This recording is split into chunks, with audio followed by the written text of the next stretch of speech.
Hello everyone. So today we will discuss about the topic that is ovarian cancer. ठीक है, ये topic हमने करना है and this topic is from the unit number 5 gynecological nursing. So let's start with the topic. So first of all comes the introduction, right? So let's start with the introduction for ovarian cancer.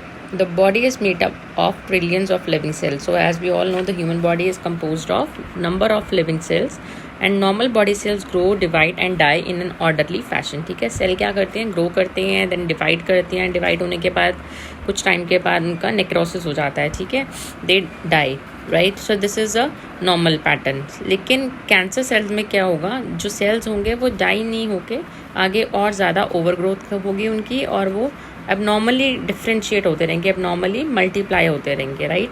So cancer cells begin when the cells in a part of the body start to grow out of control. ठीक है, cancer cells कब होते हैं, जब कोई भी cell body के अंदर abnormally out of control होके उसकी जो है ग्रोथ हो जाती है.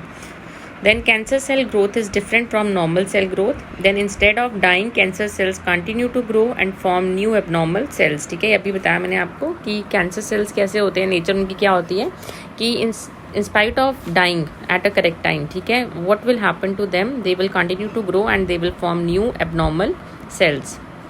Then second point, cancer cells can also invade other tissues, something that normal cells cannot do. ठीक है, कई बारी इतनी ज़्यादा ओवर ग्रोथ हो जाती है उनकी कि वो साथ वाले जो ऑर्गन्स होते हैं, उनके एडजस्टेंट जो स्ट्रक्चर्स होते हैं, एडजस्टेंट जो उनके ऑर्गन्स होते हैं, उनके अंदर भी इन्वेड हो जाते हैं. ठीक है, जो कि नॉर्मल सेल जो है वो नहीं कर सकता. ठीक है, then the question arises like why the cells becomes cancerous. ठीक है, सेल्स जो है वो कैंसरस कैसे हो जाते हैं. ठीक है, it basically happens due to damage to the DNA of that particular cells, right.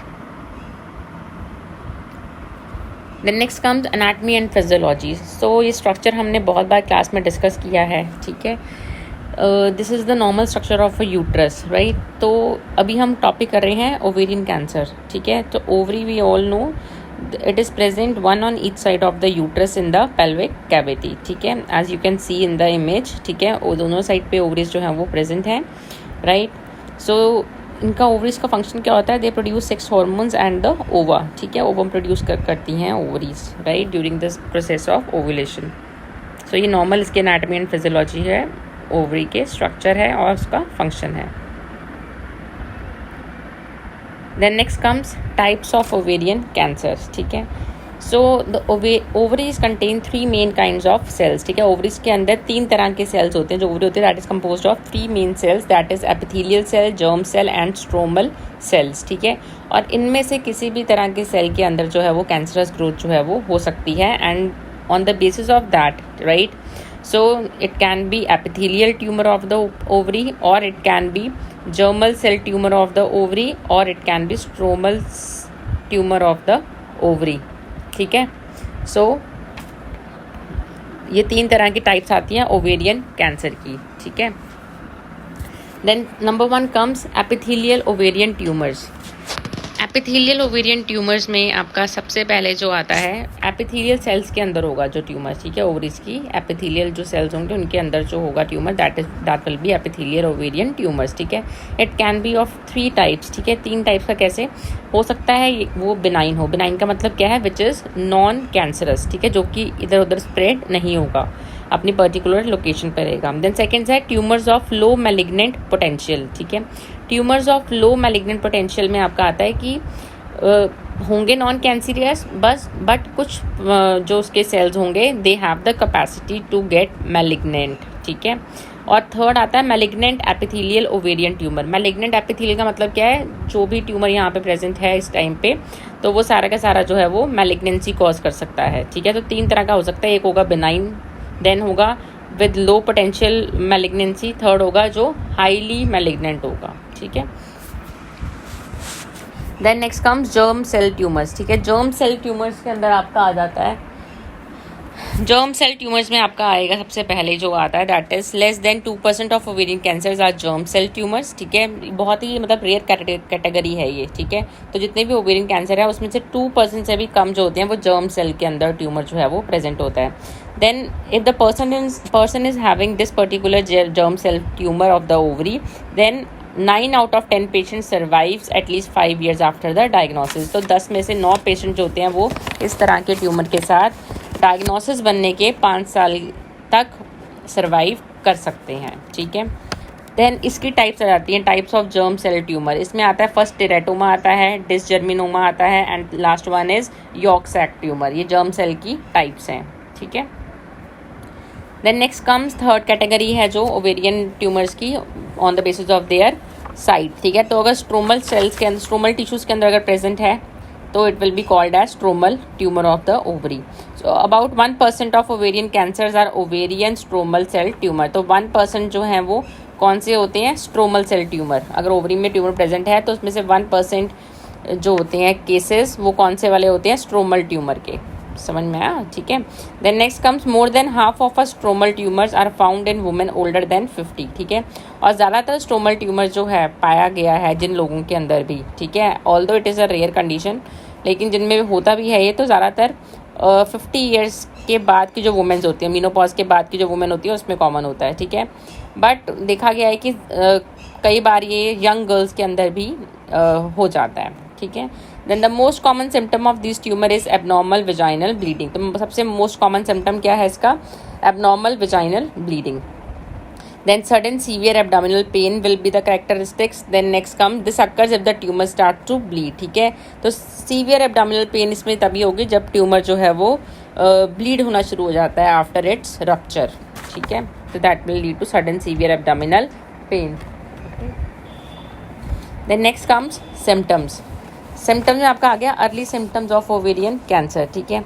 Pen in the pelvis, सबसे पहला सिम्टम है पेल्विस में पेन होगी। क्यों? क्योंकि जो साइज होगा ओवरी का, है ना, that will keep on enlarging due to the presence of the tumour, ठीक है। तो जिसकी वजह से पेल्विक के जो अदर ऑर्गन्स होंगे उसमें कंजेशन आ जाता है, जिसकी वजह से they will be pain in the pelvis. Then next comes pain on the lower side of the body, then it will lead to back pain, then indigestion or heartburn will be there, ठीक है। again this will be due to pelvic congestion. then more frequent and urgent urination, क्योंकि हमें पता है कि जो uterus है, ठीक है, उसके एंटीरियर पार्ट पे anteriorly bladder is there and posteriorly rectum is there, ठीक है। so the patient will feel more frequent and urgent urination due to pressure of the tumour, ठीक है, जो कि प्रेशर ट्यूमर किसके ऊपर करेगा? इम्प्लिसिट ब्लैडर के ऊपर, right. Then there will be pain during sexual intercourse and that is called as dyspareunia, right. So as ovarian cancer progresses these symptoms are also possible, ठीक है। जैसे जैसे ओवेरियन कैंसर जो है वो प्रोग्रेस करता है, ये सारे सिम्टम्स जो हैं वो आ सकते हैं, like nausea, weight loss, breathlessness, fatigue और टायर्डनेस जिसे हम बोलते हैं, और and there will be loss of appetite that will be due to indigestion और हार्टबर्न, ठीक है। So these all symptoms their patient will likely to experience if she is having ovarian cancer. Then next comes causes, ठीक है। Causes में आपका आ जाता है फैमिली हिस्ट्री है इसका कॉज, ठीक है। देन एज में आपको बताया ज़्यादातर ये मीनोपॉजल वुमेन के अंदर देखा गया है, ठीक है। Then high number of total lifetime ovulations, ठीक है। If the women has experienced like more number of ovulations, ठीक है, जैसे कि एक 1 मंथ में एक मंथ मेंस्ट्रुअल साइकिल होता है तो there will be 1 ovulation in 1 month, लेकिन sometimes due to menstrual abnormalities a women can experience more than 1 ovulation in a month, ठीक है। तो अगर ऐसा हुआ है that can lead to this particular condition. Then if the patient was like a nullipara, if a patient is a nullipara का मतलब क्या है? who has never been pregnant. Then early start of menstruation and late start of menopause, ठीक है। मतलब मीनार की जो थी वो भी जल्दी आ गई थी, लाइक 10 ईयर्स की एज पे आ गया, ठीक है। या फिर मीनोपॉज जो है वो लेट स्टार्ट हुआ, जैसे कि मीनोपॉज की एज जो है एवरेज 45 to 50 ईयर्स है, तो अगर लेट मीनोपॉज स्टार्ट हुआ है उस पर्टिकुलर वुमन में, so that will be a positive factor for this particular condition.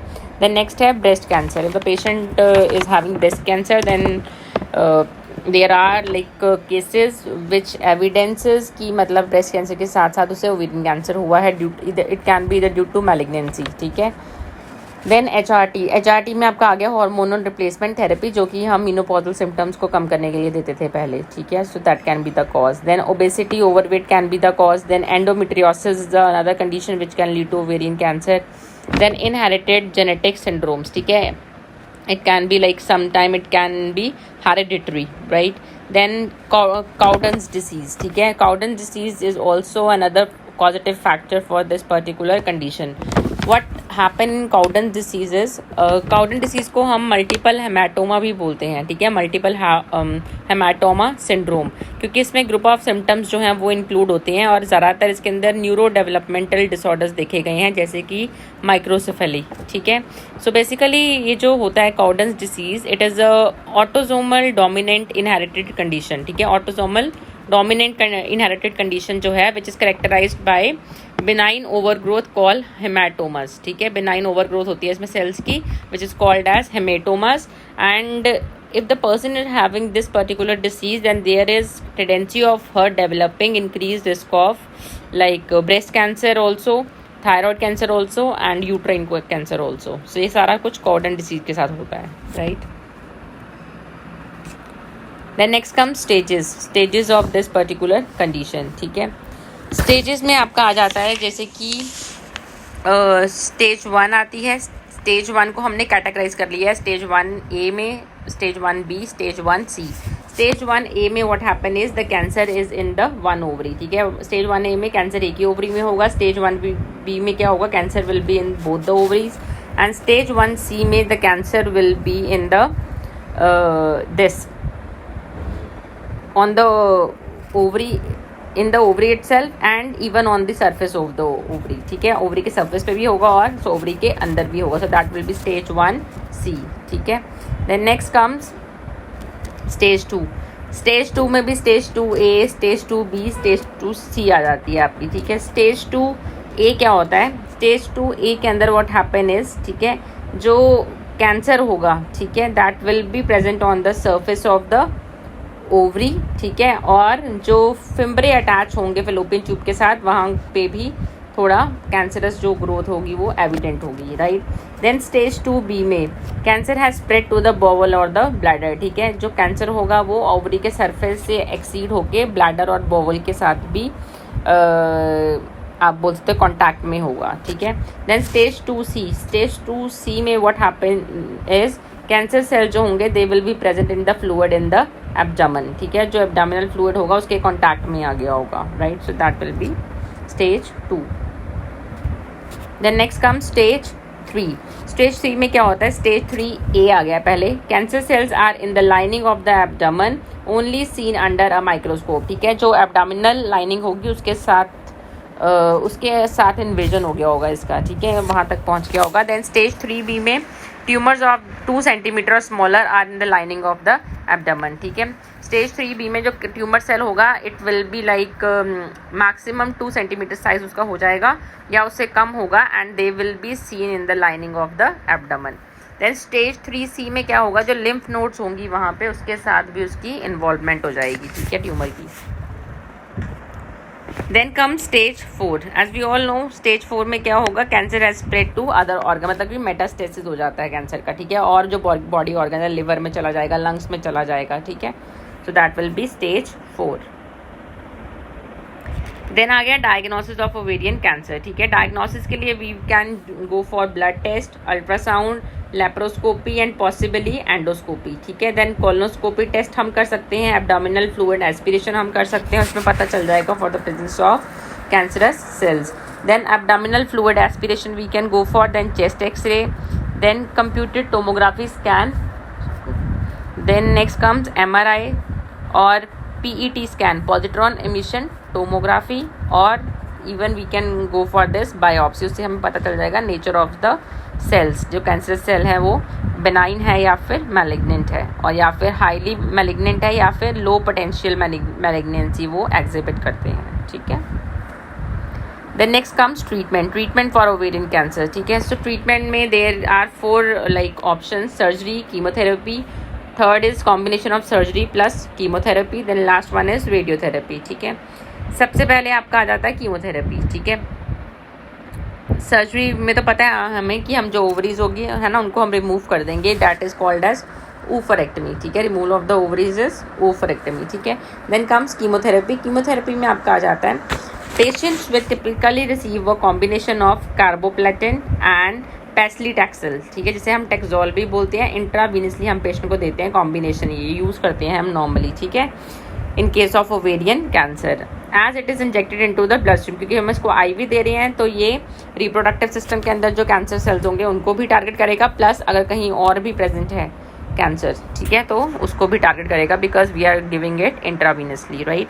सो ये कॉम्बिनेशन जो है हम देते हैं इसमें। देन है साइड इफेक्ट्स ऑफ कीमोथेरेपी, है ना, एज वी ऑल नो, हमने पहले पढ़ा है ये सेकेंड ईयर में मेडिकल सर्जिकल में डिटेल में कि साइड इफेक्ट्स क्या होते हैं कीमोथेरेपी के। So they will be nausea, vomiting, ठीक है, then diarrhoea, hair loss, loss of appetite, mouth sores and anaemia, ठीक है। हेयर लॉस को हम क्या बोलते हैं, और एलोपेशिया, ठीक है, एलोपेशिया इज हेयर लॉस। तो ये सारे साइड इफेक्ट्स जो हैं वो कीमोथेरेपी से अराइज हो सकते हैं। देन ये कुछ ड्रग्स हैं जो हम यूज़ करेंगे during the process of chemotherapy in case of ovarian cancer, ठीक है। ये सारी ड्रग्स हैं, टोपेटोकैन आता है, लिपोसोमल, डॉक्सीरूबिसिन आते हैं जिसको हम डॉक्सिल के नाम से जानते हैं, देन जेमजार है अवेलेबल, देन साइटोजैन है, नेवलबाइन है, इफेक्स है, ठीक है, इटोपोसाइड है, देन हेक्सेलिन है, देन कैपिसेटाबिन है, ठीक है, मेल्फेलेन है।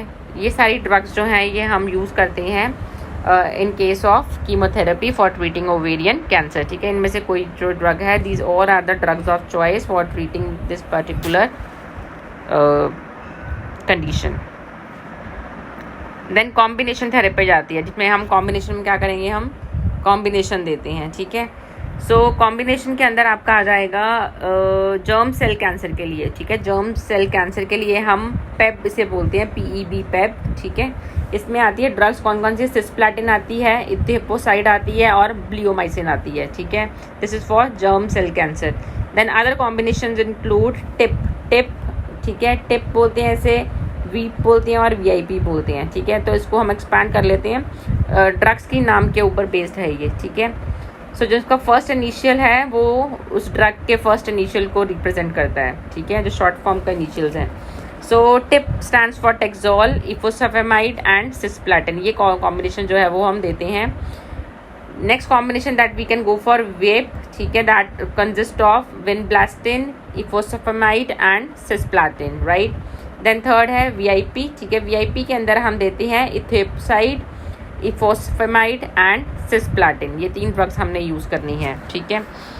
देन फॉर स्ट्रोमल ट्यूमर, अगर स्ट्रोमल ट्यूमर्स है तो भी हमने जो कॉम्बिनेशन ऊपर बताया जर्म सेल कैंसर के लिए जो पेप का बताया है वो same combination we can go for in case of stromal tumours. Side effects इसके आ जाते हैं, सेम है, nausea, vomiting, alopecia and low blood count, ठीक है, लो ब्लड काउंट इसका होता है, ठीक है, low blood count is there. Then next आया वाइट ब्लड सेल काउंट कम हो जाता है ना उसमें, ठीक है। देन नेक्स्ट कम है रेडियोथेरेपी, ठीक है। रेडियोथेरेपी के साइड इफ़ेक्ट्स आ जाते हैं आपके bladder infections, diarrhoea, constipation, irritation, darkening of skin that the radiation beams hit, ठीक है, क्योंकि रेडिएशन की वजह से जो स्किन होगी वो कलर उसका चेंज हो जाता है, डार्कनिंग हो जाती है स्किन की। Then it will lead to nausea, frequent urination and abdominal pain, ठीक है। तो रेडियोथेरेपी के भी साइड इफ़ेक्ट्स हैं। देन है प्रिवेंशन, ठीक है, how we can prevent this particular condition ovarian cancer, ठीक है, by the use of oral contraceptives. ये स्टडीज़ हुई हैं अभी, ठीक है, स्टडीज से एविडेंट हुआ है कि जो ओरल कॉन्ट्रासेप्टिव्स हैं they prevent the occurrence of this particular kind of cancer that is ovarian cancer, but oral contraceptive से और जगह के कैंसर्स के रिस्क भी बढ़ जाते हैं, जैसे कि ब्रेस्ट कैंसर जो है वो ओरल कॉन्ट्रासेप्टिव से इंक्रीज होता है, लेकिन ओरल कॉन्ट्रासेप्टिव लेने से चांसेस होने के कम हो जाते हैं, किसके, ओवेरियन कैंसर के, ठीक है। देन सर्जरी आपको बताया था, even we can go for oophorectomy, ठीक है, अगर ओवरीज ही अफेक्टेड हैं, ठीक है। अगर ट्यूब्स के साथ ट्यूब्स में भी इन्वेजन हो गया है तो we can go for tubal resection and tubal ligation. Then अगर पूरा का पूरा मेटास्टेसिस हुआ है यूट्रस के अंदर तो we will go for hysterectomy, ठीक है। So this is about the surgical procedures, right. Then prevention के अंदर आपका और आ जाता है, प्रिवेंशन के अंदर अर्ली डिटेक्शन आ जाती है, ठीक है। अर्ली डिटेक्शन में क्या है, सिम्टम्स अगर राइज होते हैं तो फिर जो डॉक्टर होगा ही और she will advise the particular women for having these 3 test, blood test, transvaginal ultrasound and pelvic examination, ठीक है। देन स्क्रीनिंग टेस्ट होते हैं ओवेरियन कैंसर के लिए, ये मैंने आपको पहले वाले लेक्चर में भी बताया था, ठीक है, जिसमें TVS आपका आ जाता है। देन CA-125 ब्लड टेस्ट आता है, ठीक है, जो कि प्रोटीन मार्कर है एक तरह का, जो कैंसर को डिटेक्ट करने में हेल्प करता है, ठीक है। तो ये स्क्रीनिंग टेस्ट हम करवा सकते हैं पेशेंट के। So this was all about the topic. If you are having any doubt related to the topic, you can ask me anytime via messages or phone calls, right? Thank you so much for your attention.